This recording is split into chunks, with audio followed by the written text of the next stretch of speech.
The Book of the Dragonborn by Prior Emelene Madrine, Order of Talos, Waynon Priory.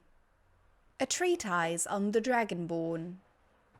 Year 360 of the Third Era, 21st of the reign of His Majesty Pelagius IV.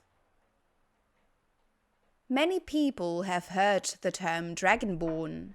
We are, of course, ruled by the Dragonborn Emperors, but the true meaning of the term is not commonly understood. For those of us in the Order of Talos, this is a subject near and dear to our hearts, and in this book I will attempt to illuminate the history and significance of those known as Dragonborn down through the ages. Most scholars agree that the term was first used in connection with the Covenant of Akatosh, when the blessed Saint Alessia was given the Amulet of Kings, and the Dragonfires in the Temple of the One were first lit. Akatosh, looking with pity upon the plight of men, drew precious blood from his own heart and blessed Saint Alessia with this blood of dragon, and made a covenant that so long as Alessia's generations were true to the dragon blood, Akatosh would endeavor to seal tight the Gates of Oblivion, and to deny the armies of Daedra and undead to their enemies, the Daedra-loving Ayleids. Those blessed by Akatosh with the dragon blood became known more simply as Dragonborn. The connection with the rulers of the empire was thus there from the beginning. Only those of the dragon blood were able to wear the Amulet of Kings and light the Dragonfires. All the legitimate rulers of the empire have been Dragonborn, the emperors and empresses of the first Cyrodiilic Empire founded by Alessia, Romain Cyrodiil and his heirs, and of course Tiber Septim and his heirs, down to our current emperor, His Majesty Pelagius IV. Because of this connection with the emperors, however, the other significance of the Dragonborn has been obscured and largely forgotten by all but scholars and those of us dedicated to the service of the blessed Talos, who was Tiber Septim.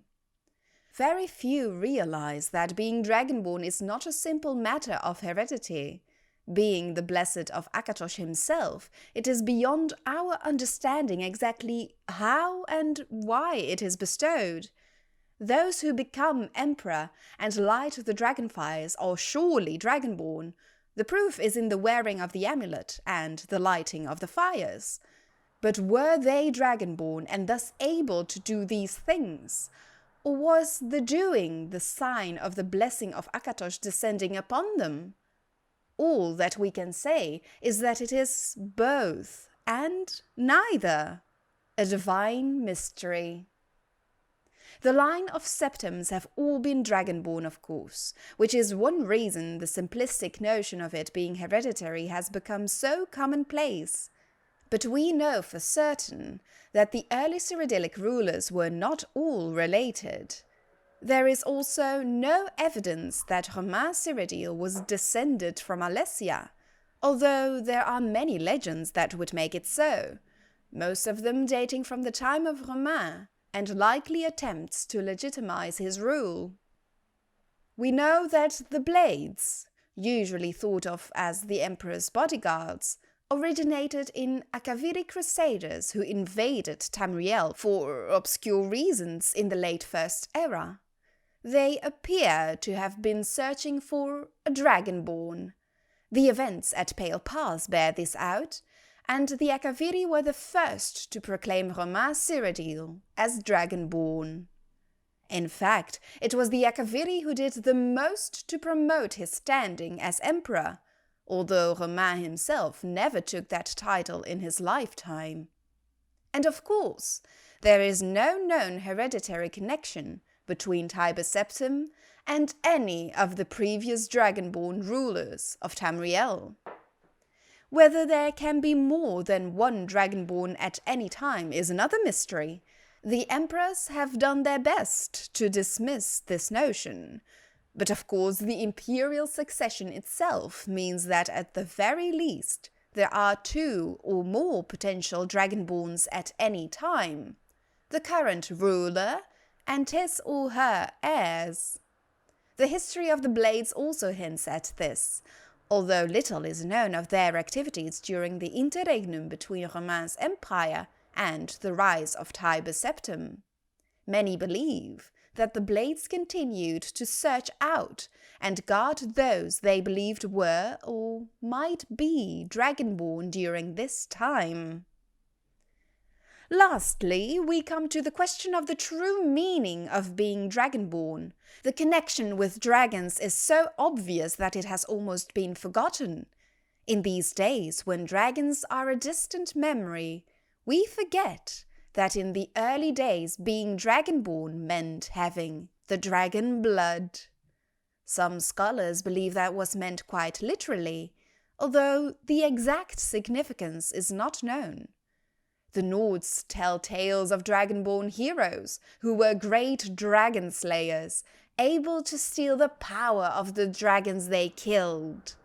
Indeed, it is well known that the Akaviri sought out and killed many dragons during their invasion. And there is some evidence that this continued after they became Romain Cyrodiil's Dragon Guard. Again, the connection to dragons, the direct predecessor to the Blades of today. I leave you with what is known as the prophecy of the Dragonborn. It is often said to originate in an elder scroll, although it is sometimes also attributed to the ancient Akaviri. Many have attempted to decipher it, and many have also believed that its omens had been fulfilled, and that the advent of the last Dragonborn was at hand. I make no claims as an interpreter of prophecy, but it does suggest that the true significance of Akatosh's gift to mortal kind has yet to be fully understood. When misrule takes its place at the 8 corners of the world, when the brass tower walks and time is reshaped, when the thrice blessed fail and the red tower trembles, when the Dragonborn ruler loses his throne and the white tower fails, when the snow tower lies sundered, kingless, bleeding, the World Eater wakes, and the wheel turns upon the last Dragonborn.